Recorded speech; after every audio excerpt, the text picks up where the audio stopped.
UP सरकार ने राज्य की पुलिस भर्ती परीक्षा 2023 रद्द कर दी, जिसके बाद राज्य के अभ्यर्थियों में खुशी की लहर दौड़ गई।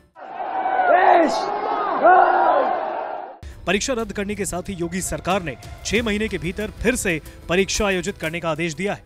तो चलिए बिना देरी किए आपको बताते हैं देश के सबसे बड़े सियासी प्रदेश जहां से खुद प्रधानमंत्री नरेंद्र मोदी सांसद हैं, वहां इस परीक्षा के होने से लेकर रद्द होने तक की पूरी कहानी सिर्फ 5 मिनट में। यूपी पुलिस सिपाही पद पर कुल 60,244 रिक्तियों को भरने के लिए 17 और 18 फरवरी दो परीक्षाओं में 48 लाख से ज्यादा उम्मीदवार उपस्थित हुए। ये सभी अभ्यर्थी ठंड में मेहनत और लगन के भरोसे इस परीक्षा में इसलिए शामिल हुए थे कि चलो पुलिस में सरकारी नौकरी मिलेगी। लेकिन उन अभ्यर्थियों के हाथ मायूसी तो तब लगी जब वो सेंटर से बाहर निकले और उन्हें पता चला पेपर लीक हो गया। आरोप लगे कि पेपर टेलीग्राम पर 500 रुपए में बेचा गया। आरोप लगे कि पेपर ऑनलाइन उपलब्ध था। आरोप तो ये तक लगे कि व्हाट्सएप पर यह पेपर सुबह के गुड मॉर्निंग मैसेज और मोटिवेशन कोट्स की तरह धड़ल्ले से शेयर हो रहा था।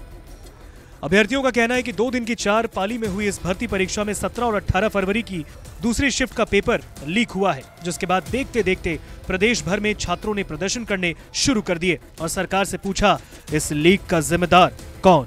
शुरुआती 2 दिनों में तो राज्य की पुलिस रिक्रूटमेंट बोर्ड सिर्फ सोशल मीडिया पर ट्वीट करता हुआ दिखाई दिया और छात्रों से ही पूछने लगा कि अगर आपके पास कोई सबूत है तो कृपया हमें उपलब्ध कराएं।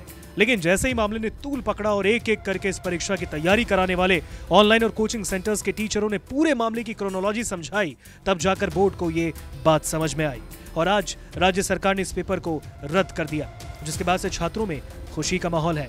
पेपर लीक मामले में यूपी सरकार चाहे जितने दावे कर ले, लेकिन एक सच्चाई ये भी है कि राज्य के प्रशासन, सरकार और पुलिस पर लोकल नकलची और नकल माफिया भारी पड़ गए।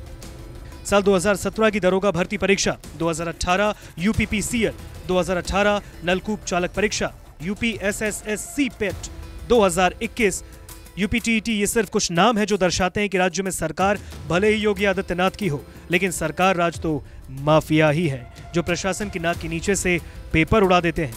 जिस तरह नीति आयोग हर साल राज्यों की स्वास्थ्य और शिक्षा को लेकर एक इंडेक्स रिपोर्ट जारी करता है, ठीक उसी तर्ज पर उसे राज्यों की एक इंडेक्स रिपोर्ट पेपर लीक पर भी जारी करनी चाहिए, ताकि देश भर के विद्यार्थियों को यह पता चल सके कि उन्हें कौन सा फॉर्म भरना है और कौन सा नहीं, और अगर भरना भी है तो कौन से विभाग का। क्योंकि चाहे सरकार कितने दावे कर ले, चाहे आपकी कितनी अच्छी तैयारी क्यों ना हो, होगा तो वही जो पेपर लीक करने वाले चाहेंगे।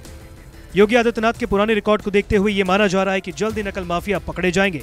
पेपर लीक मामले की जांच का जिम्मा योगी सरकार स्पेशल टास्क फोर्स यानी एसटीएफ को सौंपेगी। इसके अलावा शासन ने भर्ती बोर्ड को यह निर्देश दिया है कि लापरवाही बरतने वालों के खिलाफ एफआईआर दर्ज कराकर उचित कार्रवाई की जाए।